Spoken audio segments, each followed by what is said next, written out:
Televizyoncu Arzu Altıntaş'la birlikteyiz. Arzu hoş geldin yayınıma. Hoş bulduk. Sana ve herkese iyi akşamlar. Bana ve herkese iyi akşamlar dedi Arzu. Peki sizler burada mısınız? Evet, geliyorsunuz yavaş yavaş. YouTube bildirim yolluyor sizlere. Canlı yayın başladı Bilal Özcan hesabında. Ve sizler de görüp geleceksiniz. Bazen Arzu bu bildirimleri göndermiyor. Evet takılıyor çoğu zaman. Evet, işte o zaman da arkadaşlar katılamıyorlar, sorun oluyor. Bak ilk geldi, Sıla Deveci geldi. Sıla Deveci, şimdi senin soyadından konuşacağız. Alınma sakın ha. Alınma sakın. Merhaba diyor bize Sıla Deveci. Merhaba. Merhaba diyor. Seher Duman burada, Fatma burada, Simon Enut geldi, Elif geldi. Seher Duman, Andorra'dan bile geldi. Emir Güler geldi Andorra'dan. Hola. Hola Andorra. Evet. Nur Hayat ve bütün arkadaşlar geliyorlar. Şebnem geldi. Moderatörlerimden iyi yayınlar diliyor Şebnem. Teşekkür ederiz Şebnem. Osman geldi. Son derece mantıklı yorumlar yazan arkadaşım Osman geldi. Esma burada. Seher Duman. Çağatay da geldi. Okudum, Fatma'yı da okudum. Evet, canım Arzu. Nasılsın Arzu? Biraz rahatsızsın Nane sanki. mollayım. Evet, Ya, midem çok kötü sabahtan beri. Öyle muhtemelen viral bir hastalığa kapılmak üzereyim. Geçecek ay, ama. geçecek. Bugün okudum, bir doktor söylüyordu. Bayağı bir salgın var diye. Bu Ya griple, soğuk algınlığıyla ilgili. Bu bahar aylarında da bu maalesef hava değişikliğinden dolayı yani böyle bana söylediler. geçiyorsa biliyorsun kimseyi öpmüyorum. Çok tedbirliyim. Evet, Ama arada bir iki kişi öptü beni. Kurtaramadım hay kendimi. Allah ya. Gerçekten öyle. Hay Allah ya. Canım ya, çok geçmiş olsun. Sağ ol, teşekkür ederim. İnsan böyle bir rahatsız olduğu zaman keyfi de olmuyor pek ama bizim programımız çok keyifli geçecek. O Evet. yüzden o yüzden bunun teminatını sana verebilirim. Hörgüce silikon, dudağı, botoks, develerin güzellik yarışmasında estetik skandalı, estetik operasyonu skandalı. Arzu Altıntaş'ın 5 Dakika Magazin isimli o güzel, o matrak, ilginç Instagram magazin sayfasında gördüm haberi. Arzu nedir bu Allah aşkına? Bir anlatsana bize. Evet, bir deve güzellik yarışması yapılmış. Sonra develerde botoks ve dolgu var diye diskalifiye edilmiş birinci seçilenler. Umman'da, Evet, Umman'da. Umman'da. Evet. Yani deveye botoks ve dolgu yapmak nasıl bir şey? Şok geçirdim. Gerçekten yani demek ki onlarda da var. Yazık günah hayvanlara ya. Hangi delinin aklına geldi onlara dolgu botoks yapmak? Kadınlardan vazgeçtiler artık. Kadınlar akıllandı. Bu sene de biliyorsun natürellik moda. O büyük dudaklar, işte büyük elmacık kemikleri, çıkık elmacık kemikleri her şey bitti. Artık natürel insanlar moda. Şimdi develere el attılar. Bu dolgu botoks elde kaldı herhalde. Bu hörgüçlerini olduğundan daha böyle büyük göstermek için diye ben sende gördükten sonra biraz baktım, araştırdım. Yüz hatlarını yumuşatmak için kas gevşeticiler kullanmışlar. Dudaklarına botoks enjekte. Yazık ya o hayvanların, develerin dudaklarına botoks. Dudaklara botoks yapılmaz ama dolgu yapmışlardır. Değil mi? Değil mi? Bu yanlış Tabii, yapmış tabii. herhâlde. Hörgüçleri daha görkemli göstermek adına silikon bal mumu yerleştirilmiş. Kas yapısını yapay yollarla güçlendirmek için hormon takviyeleri yapılmış. Sadece bir hile değil, aynı zamanda hayvan hakları ve sağlık açısından da büyük bir tehdit olarak görülüyormuş bu ve 20 deve bu güzellik yarışmasından elenmiş. Körfez ülkesi Umman çok zengin biliyorsun. Petrol zengini. Orada da şeyhler milyonlarca dolar değerindeymiş ödüller bu güzellik yarışmasına. Deve güzellik yarışması gelenekselmiş. Kazanmak için ne numaralar yapmışlar sahipleri. Ama hakemler ve veteriner uzman veterinerler yarışmada görevli. Onların dikkatinden kaçmamış. Enteresan ya. Bizde de elensin kadınlar güzellik Evet, yarışmalarına şimdi ben katılan. söyleyecektim, haksızlık değil mi? Son Evet, 10 senedir güzellik yarışmasına katılan her kadın burnu yapılmış, dolgulu, evet. botokslu, çenesi yapılmış, çene uzatılmış ve, hani, tamam Avrupa'da derece alamıyorlar ama bizden gidenlerin hepsi dolgu ve botokslu. Dünyada da böyle çok. Ben hatta o görsele, haberin görseline dünyada birinci olmuş, bir güzellik kraliçesini koymuştum. Full estetik. Full estetik değil mi? Evet, Bizde de yani estetikli yarışma kızlar katılıyorlar ve kazanıyorlar. İşte 2018 güzeli Türkiye'ye bir türlü dönmeyen yasaklı maddeden dolayı aranan, Şevval Şahin, estetikli güzeldi, ve evet. onun gibi başkaları da katılıyor estetik yaptırıp yarışmalara. Develere haksızlık ya. Niye estetik yapıyorsunuz hayvanlara? Yazık ya. Günah ya, Günah be. gerçekten. Günah, hakikaten İnsanlara da günah. günah, hayvanlara da günah yani. Evet, evet. Bu ne hırstır ya. Bu ne hırstır. Peki arkadaşlar, şimdi oldukça ilginç haberler var. Ya bu Aslan Doğan Turan haberi çok ilginç, çok enteresan. Kocası ona Arda Turan, Shakhtar Donetsk'in teknik direktörü. Bundan 3 sene evvel 2,1 milyon euroya bugünkü parayla, Türk parasıyla 107 milyon liraya Rolls Royce çok güzel bir araba almış, hediye etmiş. Aslan Doğan Turan dün Etiler'de kasaba giderken bu arabasıyla gitmiş. Ve kolunda da ne varmış biliyor musun? 1 milyon lira Çanta. değerinde Hermes çanta. Bu nedir ya? Nasıl yorumlamak lazım bunu? Ben şu geldi aklıma, biz şimdi geçen ben büyük bir markete gittim, et bölümüne girdim, gözlerim fal taşı gibi açıldı. İşte 3.000 lira pirzola, 5.000 lira başka bir şey falan filan. En ucuz tavuk 1.000-1.500 lira falan. Bize orada çok gelenler, hani, kasaba gitmiş ya, herhâlde bunlar çok şey diyordur, "Ya, ne kadar ucuz kıyma 1.000 lira, pirzola ne kadar ucuz." falan diyorlardır. Ne bileyim, yani, almışlar, biniyorlar. Bir de Seçil Erzan geldi aklıma biliyorsun, "Çok büyük faiz ödedim." demişti. Ondan sonra, ne bileyim, garip yani, ağzımı açmak istemiyorum bu konuda. Allah daha çok versin, ne diyelim. Yani şimdi şöyle, tabii, bu arabalar, son derece değerli, son derece pahalı, lüks sınıfına giren otomobil Ultra lüks. dünyanın her yerinde ve bunlar, yani, özel davetlere giderken, işte, 5 yıldızlı bir otele giderken valiyi bırakırsın, girersin içeriye. Sen smoking ya da bayansan tuvalet giymişsindir. Görüyoruz Dubai videolarında. Geliyor Hıı. vali alıyor senden. Onların da hepsi 50-100 milyon liralık arabalar. 150-200 milyon liralık arabalar. Yani öyle yerlere gitmek için, manava gitmek için, kasaba gitmek için filan kullanılınca enteresan geliyor insanın kulağına. Koluna da kasaba giderken 1 milyon liralık Hermes çanta takınca enteresan geliyor.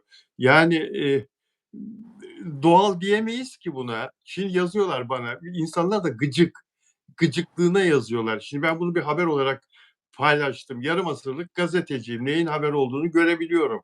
Bu bir Hı hı. haberdir yani. Normal bir şey değil bu. İnsanlar sırf bana gıcıklık olsun diye ben bunu haber olarak paylaştığım için ya ne yapsın, neyle gitsin, arabayla gitmesin mi, yürüyerek mi gitseydi, niye kıskanıyorsun, et almak istemiş canın filan böyle saçma sapan şeyler yazıyorlar insanlar. Ya onu görüyorlar da anlamak mı istemiyorlar oradaki tezatı, oradaki, Ben eee, de bunu anlamıyorum. Hayat kalitesi aynı olanlar yazmıyordur eminim. Hayat kalitesi çok gerilerde olup da böyle yorum yapanlara beynim almıyor. Ne diyeyim ki? Ne diyeyim yani? Herkes hak ettiği şekilde yaşıyor. O yani zaman da haklı oluyor gitmesi yani. Ne bileyim, hani, o arabayla gidilmez kasaba. Ne bileyim, acil şimdi onunla mı çıktı, ne oldu? O çanta, ne bileyim, onunla gidilmez yani. Hermes dünyanın en pahalı çantalarından birisi. Bir şimdi de Türkiye'de büyük kriz var. Hani, atıyorum o kendi lokasyonunda bir yere gitmiştir ama insanların da biraz gözüne sokmamak gerekiyor diye düşünüyorum. Evet, yani bizim de arkadaşlarımız, tanıdıklarımız var. O ve benzeri arabalara sahip olan. Biliyoruz ki konuştuğumuz zaman da biliyoruz, yapılanlardan da biliyoruz. O ailelerde 3-4 araba vardır. Yerine göre araba çıkarırlar garajdan. Ne bileyim ben, işte deniz kenarına, sahile, pikniğe giderken, denize girmeye, ailece plaja giderken başka arabayla giderler de işte böyle alışverişe giderken başka arabayla giderler. Bu tip arabaları da ağır davetlere filan giderken kullanırlar. Dünyanın her yerinde bu böyledir. Evet, evet. Şimdi bunların da eminim vardır ama, yani işte, kim O bilir an ne düşünüyor? kalmamış ellerinde. Kim bilir kim bilir ne düşünüyor? Ve böyle bir, ilginç durum ortaya çıktı. Mesela o kızın, Aslıhan'ın ailesi de çok zengin, kimse bilmez. Annesini tanıyorum ben. Bayağı Hı hı. zengin yani. Ona rağmen bunlara dikkat etmemesi enteresan geliyor bana. Çünkü aileden gelen bir görgü var. Ailesinin durumu çok iyi. Hani herkes Arda Turan'la birlikte zenginleşti sanıyor ama öyle değil yani. Evet, umursamadığı belli canım. Yani Hı hı. umursamadığı, bunu dikkate almadığı belli. Peki, Allah daha çok versin, daha iyi yapsın. Amin. Hepimize versin. Bütün Hepimize halka versin, versin daha eşit. olmayana da versin diyorsun. Amin. Herkese. Ya bu Ozan Güven, yani gündem onu bırakıyor, gündemden düşürüyor onun konusunu. Hayat, o tekrar kendi bir kadını dövdüğü, sevgilisini dövdüğünü zaman zaman kendisi gündeme taşımakta ısrar ediyor. En son, muhabir arkadaşlara iftar yemeği veriyor. Onlara diyor ki 5,5 sene öldüm, işte bir daha ilişki mi tövbe. Bu 5,5 seneyi anlatan tek kişilik bir oyun, koydum şeye, tiyatro sahnesine. Gelin siz de izleyin filan falan. Israrla gündemde tutuyor. Yani biz Ozan Güven'i bizim arkadaşlar yolda çevirseler, ya keşke dövmeseydin bak işte 35 günde hapis yattın. Yok 3 ayda hapis yattın açık cezaevinde. Değdi mi filan diye soru sorsalar bizim arkadaşları azarlar belki agresif. Tabii, tabii. Ama kendisi konuyu ne gerek var yahu? Yani Yeni oyun var, bir şekilde konuşulması lazım. Ben şu anda merak ettim mesela gündemi, oyununu, ne söylüyor, ne ediyor diye. Yoksa öbür türlü olsa Ozan Güven bir oyun yaptı dese hepimizin bir antipatisi vardı. Bir kadına şiddet uygulandı diye. Bana ne ya bunun oyunundan derdim. Şu anda ne oldu, ne bitti merak ediyorum ben de. oyunun adı Oh My God, tek kişilik oyun. Cenazemi kaldırıyorum. Sevenlerimin hepsi gelsin istiyorum. O yaşadıklarında ve o geçen 5,5 senelik süreyi herhalde cenaze, öldüm olarak kabul ediyor. Eee, bir daha ilişkimi tövbe diyor. Sonra, sonra ne diyor biliyor musun? Sonra Şimdi beni hemen sinir benim kız arkadaşlarım gibi yeni birinden bahsediyor. Onlar da öyle söylüyor. Tamam ayrıldık, bitti. Bir daha tövbe ama biliyor musun Ahmet de çok yakışıklı diye söze giriyorlar hemen. Evet, hemen yeni ilişkisinden bahsetmeye başlıyor. Kısmetse flörtümüz var diyor muhabirlere. İnşallah bir gün siz de tanışırsınız onunla diyor. Daha açılmadım, açılacağım diyorum. Flört diyeyim, açılmadım diyor. Eee, yani Ozan Güven şimdi şöyle, bir de burada enteresan bir katılacak mısın, katılır mısın bilmiyorum ama Arzu. Yani bir kadını dövmüşsün ve bütün Türkiye seni konuşmuş, işlerini kaybetmişsin. Bak ilk defa hayatımda, bu olay sayesinde öğrendim. Senaristlerin de bir birliği varmış, bir derneği var. Evet, Senaryo ve Diyalog Yazarları Birliği, Senarist Bir. Bu olay olduktan sonra Ozan Güven'le çalışmama kararını bütün yapımcılara bildirmişler. Düşünebiliyor musun? evet. Dayanışmayı ve bu arkadaşların çoğu kadın, erkekler de var aralarında tabii. Dayanışmayı muhteşem bir şey. Ya bizim medya ne biçim bir medya ya? Bunu niye zamanında haber yapmadınız, duyurmadınız Türk halkına? Ve diyorlar ki o senaristler, şimdi, şeylerde yorumlarında okudum o zamanki haberin, bu 5 yıllık haber, senaristlerin böyle bir çıkış yaptığı. Nereden biliyorsunuz Ozan Güven'in suçlu olduğunu? Kadının, beyanı esastır diyorlar. Kanun bile öyle der diyorlar. Mahkemeler bile öyle der. Yani onu, Ozan Güven, sevgilisini dövdüğü için dizilerde filan da oynayamadı. Zaten oynamaya kalksa senaristler çalışmayacaktı filan. Sen şimdi bunu ısıtıyorsun tekrar tiyatro sahnesinde. Allah bilir kendisi haklıymış gibi sahneliyordur bunu. Çünkü bu olay olup bittikten sonra basın toplantısı düzenlediğinde mahkeme bittikten sonra geçen sene hatırlıyor musun? Suçlu olduğunu kabul etmiyordu kolay kolay konuşurken.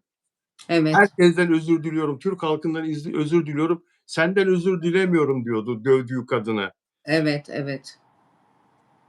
Aralarında büyük bir husumet olmuş belli ikili ilişkide. Muhtemelen kadının da darbe söz konusudur. Karşılıklı bir itişme, kakışma olmuştur. Ozan Güven'in arkadaşlarından duyduğum kadarıyla. O zaman çok öfkelenmiştim çünkü. Ama tabii bir kadın o hali, bir kadın değil hiç kimse o hale getirilmez. Bir de insanların biraz öfke kontrolü olması lazım. Yani ne demek Allah'ın yarattığı bir kul başka bir kula çok şiddetle o hale getiriyor. Korkunç ötesi. Umarım akıllanmıştır ama sanmıyorum. Yani öfke kontrolü için, bu tarz insanların tedavi olmaları lazım. Ozan Güven için söylemiyorum ama, hani, böyle bir şey görsem başka birisinin yaptığı, böyle kadının gözü öyle vurulmuş, edilmiş, bu insanların rehabilite edilmeleri lazım. Kadının da aynı şekilde ama. Yani ben, hani, pozitif ayrımcılık yapıyorum, hep kadının tarafındayım. Fakat çok kışkırtan ve adamın çok üstüne giden, hakikaten böyle dayak yemekten de zevk alan tipler var ya da kavgadan, kavgayla beslenen. O kısmını da es geçmiyorum. Ben burada %100 o kadıncağıza hak veriyorum. Çok kötü bir görüntüydü. Ama maalesef toplumda böyle kavgayı seven ya da toksik ilişkiyi seven insanlar var. Benim için çok korkunç bir şey mesela bu. Yani bir adamın hani bir kadına değil eliyle yumruk vurması bile bir duvara benim için bitme sebebidir. O yüzden bir enteresan. Bilmiyorum, umarım ders çıkarmıştır. Umarım bir daha hiçbir kadına böyle yapmaz. Şimdi diyor ya, tekrar birine aşık olmak üzereyim. Sence o kadın bunları düşünecek mi? Korkacak mı ilişkiye başlarken yoksa gözü kara başlayacak mı? Bence gözü kara başlayacak çünkü kadınlar hiçbir zaman diğer kadının söylediklerine inanmazlar. Enteresan, yani ben onu tabii şu anda tam, kestiremiyorum. Kadın gibi düşünemiyorum ama yani ben olsam uzak dururum. Yani ben kadın Asla olsam bana durmazlar bak, yaklaşsa asla. Kadın hep adama inanır. O beni kışkırttı, o öyle yaptı, bu böyle yaptı vesaire vesaire. Uzak durmazlar. Ben şahsen ödüm kopar mesela. Öyle bir tip çıksa benim karşıma, daha önce de bilsem böyle böyle şiddet olayı yaşamış, aynı kaldırımdaysam kaldırımı değiştiririm. Evet, burada ben, Ozan Güven'i şu bakımdan, eleştiriyorum. Yani bu olayı tekrar ısıtma filan, kendisi ısıtıyor olayı. Unutturması lazımken bunu tiyatro oyunu yapmış, bu yaşadıklarını. Ve halkın gündeminde bu oyun olduğu sürece kalmaya devam edecek. Evet. Yani, hâlbuki beyaz bir sayfa açması lazımdı. Tamamen bunu silmesi lazımdı. Bence yanlış yaptı. Başka hikâyeden, o Ama oyunda anlattığıyla, bir şeyleri temizleyebilirdi. Çünkü ben Ozan Güven'in etrafından acayip şeyler duydum Ozan Güven lehine olan. Ne gibi? Belki o oyunla ilgili kendini temizleyebilir de. Ben çok merak ettim. Ben gidip izleyeceğim mesela. Ama işte bu oyunu yazdığı zaman yaptığı basın toplantısı, yani oyunla ilgili değil de o basın toplantısı, mahkeme kararı, eee, kasten yaralama suçundan 2 yıl 3 ay hapis cezası aldı ve o Evet, hapis cezası da sonra yüksek mahkemede onandı. 45 gün açık cezaevine girdi. O cezasını çekti. Ve o cezaevine girmeden evvel basın toplantısı yaptığında eee, mahkum olduğunu ama kendisinin haklı olduğunu, bütün cezaevine girenler gibi, %90'ı ben haklıyım, ben ben suçsuzum, haklıyım. ben suçsuzum, katil de aynı der, hırsız da aynı der. Eee, Yani Ozan Güven de kendinin haklı olduğunu savunmuştu o basın toplantısında. Şuraya gelmek istiyorum. Keşke, çünkü işini kaybetti. Yürüyen giden ING Bank, hatırla, turuncu renk, bir logosu olan Evet. banka. Televizyonda onun reklamlarında oynuyordun. Sen bir bankanın, Türkiye'nin 8-10 tane özel bankasından bir tanesinin, Hollanda bankasının reklamlarında oynuyorsun. para çuvalla geliyor sana. Onu kaybetti. Başka bağlantılarını kaybetti. Ama şimdi o olayı böyle sıcak tutmak, ben masumdum, ben özür diliyorum yaptıklarımdan dolayı filan falan. Sen özrünü zaten yaptın cezaevinde, açık cezaevinde, diledin işte. Tamam, hayatından sil at bence, yani benim fikrim bu. Ama bilmiyorum, kendisi bilir tabii ki, hayat kendisinin. Ama işte silemiyor. Yani mesela bir şekilde piyasaya dönmesi gerekiyordu. Bir dizi teklifi gelmiyor, bir reklam teklifi gelmiyor. Yapacağı ilk adım bir oyun sergilemekti ve bu Tamam, olayı anlatmaktı diye düşünüyorum. Bu olayı anlatacak, sonra biraz daha ılıman davranacak, daha ılıman bekleyecek teklifleri. Çünkü bir şekilde dönmesi gerekiyordu. Dönüşü de bir reklam filmiyle olmayacaktı. Atıyorum bir reklam filmi gelse hepimiz hurra saldıracaktık firmaya. Nasıl olabilir, nasıl olabilir? Bir dizi onu alsa diziye saldıracaktık. Nasıl aldınız Ozan Güven'i aldılar diye. zaten. Aldılar, Evet, saldırdılar. Taş, kağıt, makas mı? Neydi onun adı? evet, Kadrodan çıkarıldı. evet. Hatırlıyorsun. Yani böyle ılıman bir noktadan, çok böyle linç yemeyeceği bir noktadan başlaması gerekiyordu. Bence onu gerçekleştirdi ama bakalım ne olacak? İzleyici gidecek mi? Merak ediyorum. Galiba şimdi bir kere oynamış şimdiye kadar. Bir kere daha oynayacak. Tarih verdi. O tarihte bekliyor, gazeteci muhabirleri söylüyor. Yani öyle sürekli 2 günde bir, her gün filan oynayan bir oyun da değil. Henüz daha o şeye girememiş, o tempoya girememiş. Ya, Hı başarılı hı. olsun, dönsün, cezasını da çekti nasıl olsa. Çekti ama akıllanmış olsun. Bir daha hiçbir insana bu yapılmasın, şiddet gösterilmesin yani. Çok acı. Akıllanmış Bak olsun. bugün yine bir sürü kadın öldürüldü. Çok korkunç. Maalesef ya, maalesef. Okulun önünde değil mi kadını öldürdü? Evet, çocuğunu almaya gidiyor ve adam 7 ayrı suç kaydı varmış ya. 7 tane ya. Almamışlar adamı. Şimdi ben adamla ilgili burada bir küfür etsem başım belaya girer. Hak ettiği bir küfürü.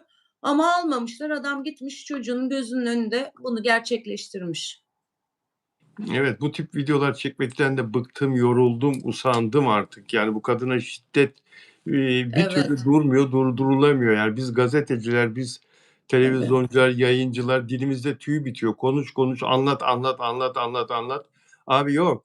Kanunları Bir yapanlar, kişiye ya, kanunları bir kişiye koyanların. müebbet verecekler. 7 Evet, tane suç kaydı olan adam gidiyor orada eşini öldürüyor. Alacaksın o adamı, müebbet vereceksin. Bak bakalım bir daha kimse kimseyi öldürebiliyor mu yani? evet, en ağır cezayı vereceksin. Hadım edeceksin tecavüz edeni. Kadına şiddet uygulayana da en ağır cezayı vereceksin. Başka türlü durduramazsın. Yok, mümkünatı yok. Ya, bir tek onları olmuyor ki çocukları annesiz kalıyor. Anneleri üzülüyor. Kızın da bir annesi var. Sonra biz görüyoruz toplum olarak. Ben mahvoldum mesela. Sinirlerimiz bozuluyor. Ben her gün şiddet haberi görmekten benim psikolojim bozuldu. Toplumun bütün ferdine sirayet ediyor bu. Yani bunu nasıl görmezler bilmiyorum. Ne olur bir an önce bir şey yapsınlar yani durdursunlar bunları. Kadın cinayeti görmekten bıktık artık. Öyle bir çağda dünyaya geldik ve yaşıyoruz ki, ımm, yani şiddetin en babasını, ülkeleri yönetenler yapıyor. İşte, Trump'ın Evet, yaptığı, o deli olan Netanyahu'nun yaptığı, yani İsrail'in, başbakanının yaptığı, Amerika'yı yöneten Trump'ın yaptığı, şu İran'a saldırmak, onların, liderlerini o şekilde katletmek filan, bu ne büyük bir mantıksızlık, ne büyük bir hayvanlık, ne büyük bir canavarlık. Yani ne desek az.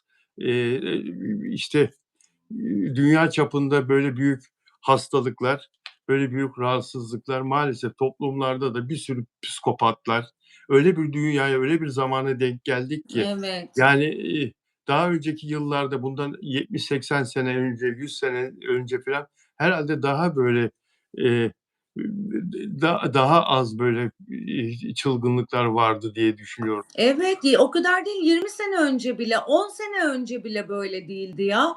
Bu ne yani? Sürekli şiddet, şiddet. Kadın öldürüldü, okul önünde öldürüldü, okulda öldürüldü, işte evinde öldürüldü. İnanılmaz yani. Korkunç. Bugün kadın toplumsal bir şey derneği var. Unuttum şu anda sinirden adını. Yazmış mesela 248 kadın evinde öldürülmüş. Berbat yani.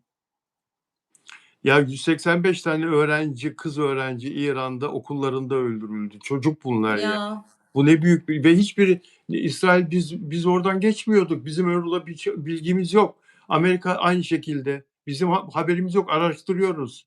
Gazeteciler soruyorlar basın toplantısında Amerika'da. Araştırıyoruz, inceliyoruz. Pentagon inceliyor filan böyle geçiştirme aptal herifler. Güya dünyayı kandırıyorlar. Salak adamlar. Yani Allah öyle bir cezalarını verecek ki. Ve bugün ne düşündüm biliyor musun? İsrail halkını düşündüm. Şundan düşündüm İsrail halkını, Tel Aviv halkını. Özellikle en çok bombalanan yer o. Bir ton başlığı olan füzeler atıyor İran. Helal olsun. Nasıl biriktirmişler, nasıl onları üretip de stoklamışlar. 2-3 gündür bir ton füze başlığı olan füzeler atıyor Tel Aviv'e. O bombaları falan, demir kubbe falan hepsi palavra tabii. Engelleyemiyorlar o füzeleri. O füzeler o şehrin her tarafına düşüyor. Milyonlarca insan sığınaklarda. Binlercesi ölmüştür ben sana söyleyeyim. Binlercesi ölmüştür İsraillerin. Tabii bu rakamları kimse açıklamıyor. Açıklamazlar da. Yaşadıkları şu anda mesela İsrail milletinin kaç milyon nüfusu varsa yaşadıkları korkuyu, endişeyi, böyle sığınma, ne zaman İran'dan nereye bomba gelecek, atacaklar diye düşünebiliyor musun? Nasıl? Yani evet. bunu kendileri istedi mesela. Düzgün bir hayatları vardı. Şehirde yaşıyorlardı güzel bir şekilde. Hava da orada mistir biliyorsun. 22-25 Evet, evet. derece. 12 ay boyunca denize giriyorlar, evlerine, işlerine. Böyle bir hayatları varken başlarında bir deli halkını ne duruma düşürdü. Bin beter olsunlar. Acıdığım için değil. Yani ne büyük bir saçmalıktır ama böyle bir şeyi nasıl tercih edersin halkın için sen? Değil mi? Evet, evet. Belki de hakikaten yok olacaklar. Hiç bilemeyiz tabii bundan sonra nasıl bir çılgınlık yaşayacağız. Yani bakarsın Kuzey Kore girer devreye nükleer bomba atar. Atıyorum ya. Bittik o zaman. Orada bir deli var zaten biliyorsun. O Çin'de de var. hepsinden beter. Çin'de de var. Yani Rusya yani nasıl bir şey yaşıyoruz? İçeride dediğin gibi kadın cinayetleri her gün. Evet. Çok berbat ya. Gerçekten çok berbat yani. Bir yandan ekonomiyi düşünüyorsun. Benzin yükseliyor. Benzin yükselince her şey yükselir. Zaten marketlere falan girdiğin zaman nevrin dönüyor fiyatların. Dedin ya 3.000 lira pirzola. Ben inanamadım. Bak dün marketteydim. İnanamadım ya. 180 lira kabak, 180 lira patlıcan, 500-400 kaşar peynirleri falan. Yani elmalar falan öyle yani. Hani 200 lira en büyük para birimimiz ya. Bir kilo kabak, damacana su aldım 180 lira. Yani ne oldu marketlere bilmiyorum. Hani Ramazan'da zam Yalan yapmayacaklardı? ya, yalan ya. Yalan. İnanılmaz. 150 lira armut, 150 lira elma ya. Ya, elma ve armut, hani, küçükken bir kere ısırıp yere atardık. Ne Evet, bileyim, bir tane ondan ısırır atardık. Ben mesela benim babam hiç kiloyla almazdı. Hep 10, 20, 30 çuvallarla alırdı. Hep öyle alışkınız. Şimdi gitsin bir baba, alsın bakayım bir çuval elma. Çok zor. çok zor, çok zor. Doğru söylüyorsun canım benim. Evet, özel üyelerimizden kim var? Demin bir arkadaşı gördüm. Dilek Şahin sen miydin? Süreyya Diker sizdiniz galiba. Işık ters karşıdan geldiği için bazen okuyamıyorum. E, Dilek Şahin Frankfurt'tan buradaysa merhaba diyebilir mi? Ümran burada. Moderatörümüz Ümran Keleş burada bugün. Ümran merhaba canım. E, Peki Nelly Manzano Arjantin'den epeydir yok. Nelly Manzano mu geldi? Evet Nelly Manzano geldi. Nelly Manzano merhaba. Hola. Hola Nelly. Nelly nasılsın? İyi misin? Sevgiler sana. Kucak dolusu. İstanbul'dan, İran civarından. Korkma biz füze atmayız. Ümran Keleş Dilek yok diyor. Peki Neli de burada. Peki Neli de seni seviyoruz. Delfino Dimasio Şili'den Delfino Dimasio yok o da. Peki Ümran. E, Dilerseniz sizler de özel üye abone olabiliyorsunuz arkadaşlar. Bunun için yapmanız gereken yönlendirmeleri takip etmeniz, katıl butonuna basıp, özel üyelerin ayrıcalıkları var. Onlar da orada ayrıntılı bir şekilde yazıyorlar ve bu arada beğen yaparsanız bizi mutlu edersiniz. Abone olursanız, abone olmadan izleyen dostlar, abone olursanız da memnun oluruz. Afra Saraçoğlu yarın Paris'e uçuyor, konuşacağız. Yarın Paris'e uçuyor, konuşacağız. Konuşacağız ve Şeyma Subaşı ne zamandır dini paylaşımlar yapıyor.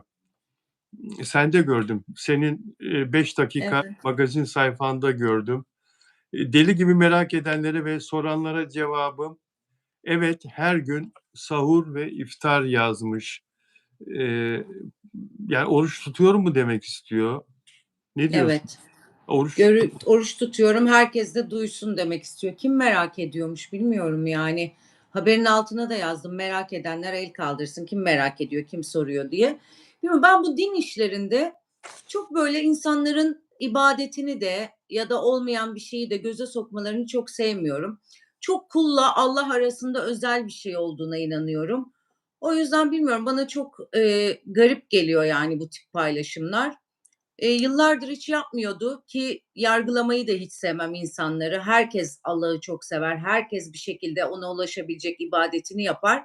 Ama dediğim gibi göze sokmayı, abartıyı ve gösterişi dinde sevmiyorum ben. Ve kim dini göze sokuyorsa, abartı ve gösteriş yapıyorsa o insanın arkasında hep bir sahtelik oluyor.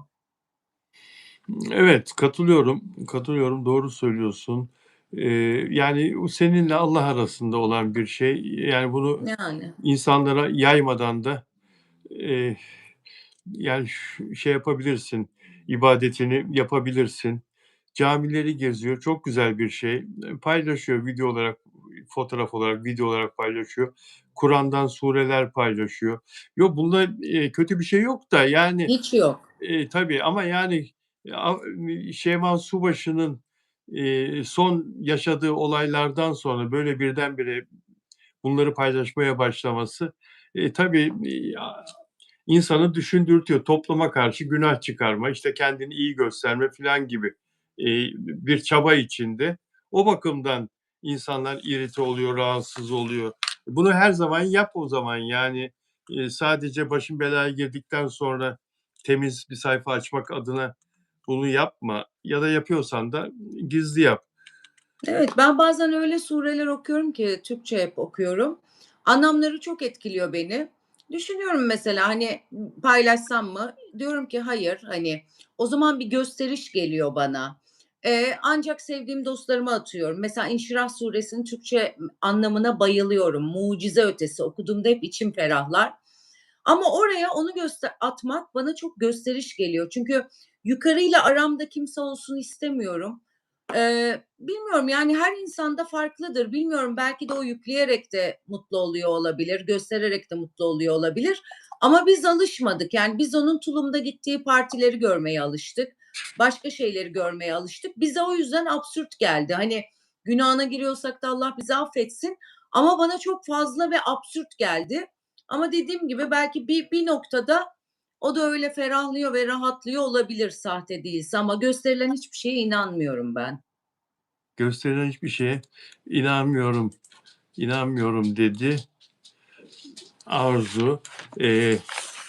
Peki, Serenay Sarıkaya'nın bu, Paris'te Yves Saint Laurent'le, olan işbirliği bayağı bir yankı yaptı, Türkiye'de. Serenay Sarıkaya çok öne çıkan, çok sevilen bir, oyuncu ve, şimdi burada yaptığı tabii bir modellik, influencer gibi, bir model Hı gibi, hı. Türkiye'nin temsilcisi gibi orada. Sen nasıl buldun bu olayı, Serenay'ın katıldığı bu olayı, organizasyonu? Valla çok güzeldi. İnanılmaz, rüya gibiydi. Bir de o giydiği kıyafeti giymeyen kalmamış. Mahsus mu yaptı firma bilmiyorum. Bütün Var. dünya, Evet, oyuncularının üstündeydi ama evet. en güzel Serenay'a yakışmıştı. En güzel Serenay taşımıştı. Zaten Öyle mi? acayip aurası olan şahane bir kız. Valla çok güzeldi. Benim göğsüm kabardı. Evet, bir işbirliği bu. Tabii Serenay Sarıkaya, Paris'in en güzel Hı otellerinden birinde hı. ağırlandı. En lüks şekilde seyahat etti. Onun ötesinde çok da tatmin edici bir ücret aldığını düşünüyoruz ve, kendisi gibi tabii çeşitli, ünlü konuklar vardı. Biliyorsunuz bu tür, uluslararası büyük organizasyonlarda, defilelerde, çeşitli ülkelerden öne çıkan, eee ünlüleri davet ediyorlar, eee, firmalar. Dolayısıyla o ülkelerde de reklamları olsun, PR'ları olsun, sesleri duyulsun diye. Şimdi burada Serenay Sarıkaya'nın mesela defileyi izlerken, yanında oturanlar kim merak ettim. Herkes merak etmiştir. Ben de baktım kim bunlar diye, onu söyleyeceğim şimdi size. İnanılmaz isimler, inanılmaz. Evet. Eee, Soldan sağa Logan Lerman oyuncu. Hollywood'da genç kuşağın çok sevdiği, Hunters dizisinde, başrolde. Hı hı. Percy Jackson film serisinde, bu aynı zamanda kitap serisi biliyorsunuz. Film serisinde 30 yaş altı gençlerin çok beğendiği, takdir ettiği Serenay'la yan yana oturuyor. Sonra öbür tarafında The Dare ünvanlı Harrison Patrick Smith, New York'ta müzik çevrelerinde, çok, yeni trend olarak ünlenen DJ, müzisyen ve prodüktör. Z kuşağı bayılıyor bu çocuğun Evet. alternatif müziklerine. Onun yanındaki ismi duyunca şaşıracaksınız. Serenay'la arasında bir kişi var, işte bu müzisyen var. Onun yanındaki isim bir kadın Mathilde Pinot. Babası Yves Saint Laurent, Balenciaga ve Gucci, bu 3 marka, dev markanın yanı sıra bunlara benzer 20 tane dev, moda, mücevher, aksesuar markasının sahibi olan Kering Fransız Holding'in patronu, Kering Holding'in patronu. Yani Yves Saint Laurent tek başına bir marka ama bir holdingin bünyesinde. Hepsi Evet. böyle birleşmiş.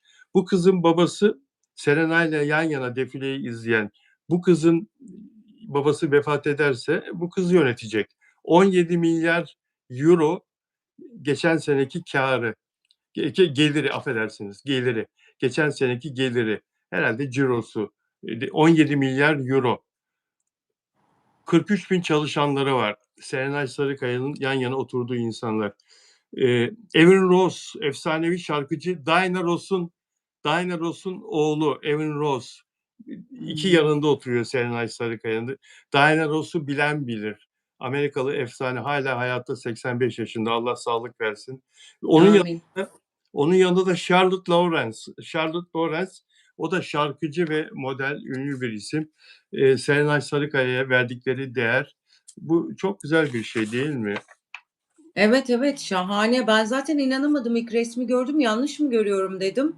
Bir daha baktım, baktım hiçbir yanlış yok.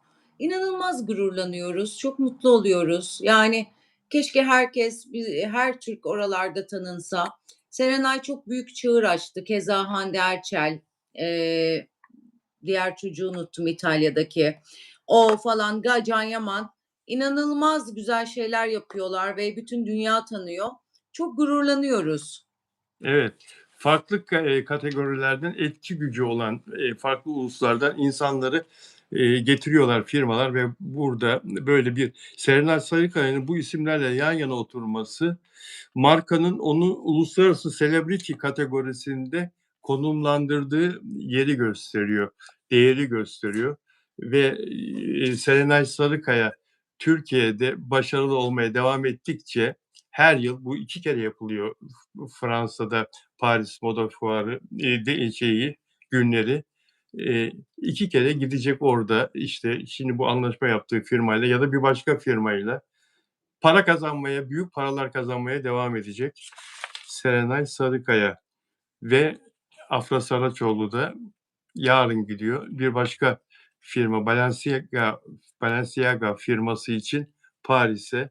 Bakalım Afra Saraçoğlu'nu kimlerle oturtacaklar en ön sırada? Evet. En ön sırada kimler Evet. O oturacak? her yere sığar. Böyle minik minik ya, sen Serenay'ın bacağını gördün mü? Bacağı neredeyse dördüncü konuğa değiyordu. Sen de gördün fakat şimdi Tabii mesela canım, bir uzatmış dördüncü konuğa kadar gidiyordu bacağı. orada orada bir şey var ya, o fotoğraf orijinal olması mümkün değil. Orada bir şey yapmışlar o fotoğrafa ya. O bir şey. Yok ya, çok uzun kızın bacağı. Ya Yani o tamam, o kadar değil de üçüncü konuğa değer de, yani ikinci konuğa değil, gerçekten üçüncü konuğa değer. Çok uzun bacakları. çok uzun, gerçekten çok uzun orada yani.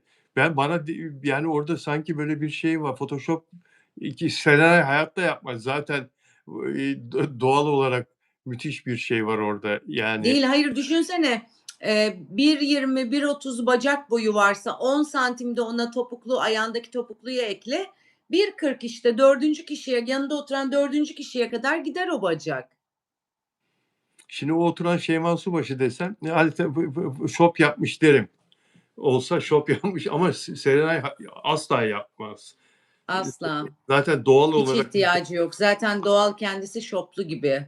Ben çok beğeniyorum. Bazıları geliyor haberin altına yazıyor, "Bunun neresi güzel, bu mu güzel?" falan. Sinir oluyorum yani. Özellikle de tıklayıp bakıyorum hepsinin resmine.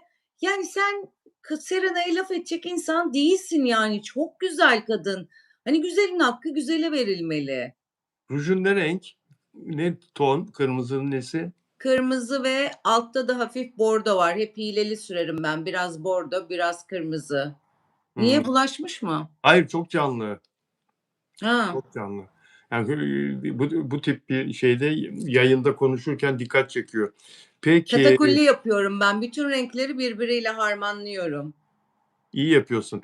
Bu arada bir başka detay Serenay Sarıkaya ile ilgili, eee, Mert Demir evlilik teklif etmeye hazırlanıyormuş, Serenay Sarıkaya'ya ve, önümüzdeki yazda kısmetse evlilik düşünüyormuş. Serenay Sarıkaya'ya evlilik teklif edip yazın evlenmeyi düşünüyormuş. Daha kesin bir şey yok. Mert Demir'den gazeteci arkadaşımız kimdi o, Hürriyet'te? Mehmet Üstündağ. Mehmet Üstündağ'ın, Ece Erken'in programında anlattığı bir detay bu. Eee, ya, Ben mutlu olsunlar. inanmadım. Sen inandın mı? Bana da biraz inandırıcı gelmedi. Niye inandırıcı gelmedi biliyor musun? Şimdi sen söylemesen söylemeyecektim ben. Konuyu geçiştirecektim, kapatacaktım. Eee, seninle bunun için yayın yapmak çok güzel. Yani Teşekkür ederim. gazeteci gibi düşünüyorsun. Niye inandırıcı gelmedi? Şimdi ben Mert Demir olsam ilk defa gördüğüm bir insan. Öyle anlattığından öyle anlıyoruz. Orada o ortamda tanışıyorlar Mehmet Üstündağ ile. Arkadaş ortamında diyor Mert Demir'le tanıştık, karşılaştık diyor. Mert Demir'le konuşurken diyor Serenay Sarıkaya ile bu yaz evlenme teklif edeceğini, söyledi diyor. Sonra gazeteci olduğumu öğrenince de pişman oldu söylediğinden diyor. Fakat ben Mert Demir olsam ilk defa hayatımda ilk defa gördüğüm bir insana özelimi bu kadar açar mıyım ya? Bu kadar böyle açık. Yani. Yani ben sevgilime, evlenme teklif edeceğim. Bu yaz evlenmek istiyoruz onunla, istiyorum onunla. Yapmam. Sen yapar mısın yani? Kimse yapmaz. İlk Asla def yapmam. Asla. Bak çok Ben sarhoş olur. inanmadım. Bakalım. Mert Demir Bakalım çok yani. sarhoş. Bana Bak biraz pardon sözünü balla kestim. Ben Mert Demir'im. Ya bak seni çok sevdim. Sende bir gazeteci tipi var. Bilmiyorum gazeteci ama bak benden duymadın ben. Ben Serenay'la bu yaz evlenmek istiyorum. Evlilik teklif edeceğim ona. Anca böyle bir durumda sarhoş olması lazım yani. Anladın mı? Ayık kafayla evet. söylenecek laf değil bu. Sarhoşun da mektubu okunmaz biliyorsun. Sarhoşun demek. Mehmet Üstünkaya, kusura bakma, incitmek için söylemiyoruz ama yani bizim yorumumuz, düşüncemiz bu Ben şekilde. inanmadım. Ben bu yaz düğün olacağını düşünmüyorum. Bekleyip görelim. Evet. Peki, Tülin Şahin haberi daha önce, konuştuğumuz haber. Seninle konuştuk değil mi Hı yayında daha hı. önce? Evet. Seninle konuştuk. Yani, kızının 6 yaşındaki kızının kocasının, soyadlarından dolayı, 6 yaşındaki kızının soyadının çok uzun olduğunu isminin, ve onların iptal ettirip kendi soyadıyla değiştirilmesi için nüfus cüzdanında, mahkemeye başvurduğunu, hakimin de mahkemenin de, eee, işte, çocuğunun babasının kocası diyemiyorum çünkü evli değiller çocuğunun babasıyla.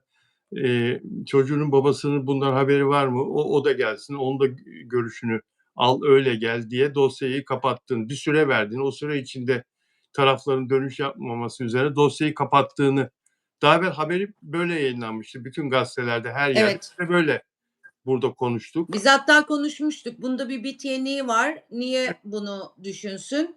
Muhakkak başka bir şey vardır diye üstüne bu haber çıktı. Evet, üstüne çıkanı söylesene.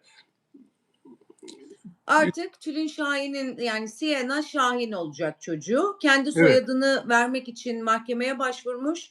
Mahkeme ilk mahkemede Sienna'nın birçok ismini reddetmiş. Hani ismini evet. değiştirecekti ya. Şimdi Şahin soyadı almasını kabul etmiş. Artık Sienna Şahin olacak yani. Aynen öyle ve bunu kim açıklamış biliyor musun? Senin de arkadaşın olan Tülin Şahin'in avukatıymış meğersem. Avukat Hakan Kim? Öncel. Öyle mi? Tabii. Ha, Avukat onu görmedim. Hakan Öncel tuttuğunu koparır. Eee, Evet. O açıklamış, bugün açıklamış. Demiş ki, bu dava demiş 1 Ekim 2025'te sonuçlandı. 1 Ekim 2025'te karar verildi. Çocuğun Sienna Leyla Şahin olarak nüfusa tesciline karar verildi demiş. Ama Enteresan. haberi ilk yapanlar bunu böyle anlatmadılar. Neyse Tülin Şahin muradına erdi o zaman. Evet.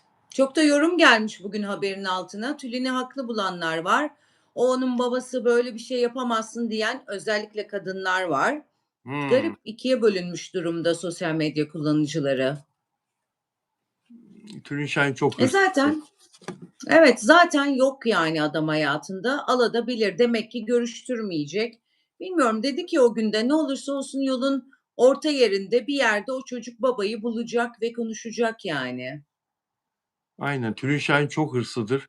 Ben Tülin'i 35 senedir tanırım. İlk geldiğinden beri tanırım. Bugün baktım yaşı kaç oldu diye rüya gibi geçiyor. Ben 18 yaşındayken tanıdım Tülin'i. 47 yaşında. 47 yaşında olmuş Tülin ama hala markaların gözdesi. Bakıyorum A, Evet. A sınıf, A plus sınıf markalarla çalışmaya devam ediyor. Aferin, helal olsun kıza, değil mi? Evet, evet. O da çok güzel ama çok iyi kendine bakıyor. Bu, evlilik diyemeyeceğim iş, işte, doğum vs. onun haricinde pek bir şeye karışmadı. Gayet iyi yani. Evet, evet. Peki, ya Semih Cenk'e geçmiş olsun. Semih Cenk'i ben Evet. seviyorum, takdir ediyorum. Şarkılarını da beğeniyorum. Rap ve pop müziğin sevilen ismi. Eee Semih Cenk, Canın Sağ Olsun şarkısı mesela çok severim. Pişman Değilim, Unutmak Öyle Kolay Mı Sandın?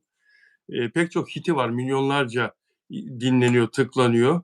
Bugün eee, evinde düşüyor Düşmüş. ve bayıldığı için düşmüş biliyor musun? Bayılıp Evet. düşmüş. Kafasını yere vuruyor, 7 dikiş atılıyor. Ondan sonra ben bunu paylaştım, bana döndü. Bilal abi sağ ol dedi. Ya dedim ciddi bir şey Allah korusun altında vardır. Check-up yaptırdın mı? Yaptırmayı düşünüyor musun? Yaptırmalısın. Yaptıracağım abi dedi. Check-up yaptıracağım. Allah korusun çünkü yaşı çok genç. Yaşı çok genç. 20'li yaşlarda. Düşünsene yani bayılıyor. Eee, Evet, evet. Durup dururken neden bayılsın ki genç bir insan? Tansiyonu düşük olabilir, ondan olabilir. Hani ya da beyinde bir şey olabilir. Artık her şeye bağlı. Ben Ay de geçen 2 ay önce düştüm, bayıldım kendi banyomda. Valla 3 saat yatmışım öyle yapma ya. ama ben zehirlenme sebebiyle olmuş. Ama bu aralar benim de mesela başım çok dönüyor. Her Geçmiş an düşüp olsun. bayılabilirim yani tansiyonsal bir şey bence. Geçmiş olsun. Dikkat et sen de Arzu. Teşekkür ederim. Geçmiş olsun. Oluyor yani. Ben Allah'tan onu düşündüm. Şimdi ne kadar şanslıymışım. 3 saat kendi banyomda yattım ben şuursuz. Hiç öyle bir tarafımı vurmamışım ama ben o kadar sakar bir tip olduğum için düşmeye o kadar randımanlıyım ki demek ki nereleri tuttum düşerken. Çok çok sakarım çünkü ben 50.000 kere düşerim. O yüzden kalktığımda sadece hafif böyle omuzlarım falan ağrıyordu, o kadar. Umarım Sami Cenk'te de bir şey yoktur. Ya, böyle düştüğün zaman falan yalnız yaşayan insanlar için hemen ambulans çağırabilecek böyle bir düğmeye basıp filan öyle bir şey vardır cep telefonlar Evet. ama kullanmazsın sen. Onun için saat maat takmak gerekiyor. Apple'ın saatleri o düştüğünü, bayıldığını haber veriyor da o saatleri takamıyorum ben. Sen takamıyorsun. Yok sen zaten Evet, haber verilmesini de istemezsin. Panik yapmasın kimse. istemem. Senin yüzünden İstemem. Şimdi kimse mesela yayın bitince telefonu kapatacağım, yatacağım. Şu anda mesela bir sıcaklıyorum, bir terliyorum, bir üşüyorum. Demin buz gibiydim. O anneme söyleyeceğim. Annem çünkü hemen kapıya birini gönderiyor. Ben öyle tek başıma uyuyayım istiyorum. Canım benim. O zaman yayını toparlayacağız. Şimdi bir konu kaldı. Onu da konuşalım. Afra Saraçoğlu yarın Paris'e gidiyor. Geçen sene de katıldığı Balenciaga firmasının aynı Serenay Sarıkaya nasıl gitti baş üstünde taşındı. Afra da Paris Moda Haftası'nda Balenciaga bir başka dev firmanın defilesine konuk olarak gidecek ve orada işbirliğinin gerektirdiklerini yapacak. Fotoğraflar, videolar çektirecek. Protokolde defileyi izleyecek. Çok güzel parası zaten hesabına 3-4 ay evvel yatıyor. Yattı o para, o sıcak para. Eurolar, milyonlar hesabında ve oradan gelecek fotoğrafları, videoları ben de sabırsızlıkla bekliyorum. Sonra da Milano'ya gideceğini dün de konuştuk bu konuyu değil mi? Ben niye aldım? Ben Serena'yı konuşacağımız için bir daha bir hatırlatayım diye aldım Hep gündeme. Serenay'ı konuşalım ya. Ben çok seviyorum onu. Çok değil mi? Serena ne kadar başarılı. En alttan, Çok, çok en alt güzel. dipten, borçlardan geldi kız buraya. Hacizlerden, icralardan geldi kız buraya. Hacizlerden, icralardan kaçmak için şehir değiştirdi annesiyle. Ankara'da Ah yoksul, ya. fakir mahallede. Babası da onları terk edince evin kirasını ödeyemediler. Evden taşındılar gece vakti. Kimse görmeden. Başka eve gittiler. Bir 3-4 ay sonra oradan da taşınmak zorunda kaldılar. Kira borçları nedeniyle. Şehir değiştirdiler. Kimse onları bulamasın diye Antalya'ya gittiler. Eskiden böyle online takip falan yoktu tabii bankaların, şunların, bunların. Tabii, tabii. Şehir değiştirdi mi kurtuluyordun. Şehir değiştirdiler. Ondan sonra Allah yavaş yavaş kısmetlerini açtı. Bir başka yayında konuşuruz Allah hep bunu. açsın ya. Allah kimin ne derdi varsa önce Allah yetişsin ona. Kimseyi zorda ve darda bırakmasın. Amin. Sana çok geçmiş olsun. Çok teşekkür ederim hassas Teşekkür ederim. için. Seni çok seviyoruz. Sağ ol. Ben de, Geçmiş olsun ben tekrar. de. Görüşmek Sağ ol. üzere. İzleyen herkese teşekkürler. İyi akşamlar. Dostlar çok teşekkür ederiz bizi izlediğiniz için. Hepinize sevgiler, selamlar. Yarın inşallah Kıbrıs'tan Türkiye'ye ya da Türkiye'den Kıbrıs'a uçabilirse nerede olduğunu bilmiyorum. Eee, İpek Canbulat'la 2 kere uçamadı. Bir Türkiye'den buraya, bir buradan oraya. İran füze atıyormuş diye uçaklarını kaldırmadıklarını söyledi bana. O yüzden yayına katılmadı. 2 yayını kaçırdı, son 2 yayını. İpek Öyle Canbulat, mi? evet, anlattıklarım aynen doğru. İkisinde de uçağın içinde bekletiyorlar. İran füze atacakmış. İhbar gelmiş. İlkini biliyorum, ikincisini İkincisinde de bilmiyorum. öyle. İkincisinde de öyle. Nasıl korkmadan uçuyor? Ben mesela şu anda hiçbir yere gidemem. Ben korkağım. Havada bir şey isabet eder diye. Hatta bir Kıbrıs mı yapsam dedim. Yok dedim ya boş ver falan ve biraz önce bir astrolog Kıbrıs'la ilgili hiç iyi şeyler söylememiş. Kafam da ona çok takıldı. Çok üzüldüm. Şimdi mesela o Kıbrıs olayı bitti benim için. Ben bir daha sittin sene bu savaş muhabbeti %100 bitene kadar asla gitmem. Asla gitmem diyor. Diğer kim? Diğer Banu burada. Banu. Banu merhaba, hoş geldin. Banu'yu bitirirken gördüm. Moderatör arkadaşım Banu. Peki, hepinizi çok seviyoruz. Görüşmek üzere inşallah. İyi akşamlar diliyoruz. Sevgiler. İyi akşamlar.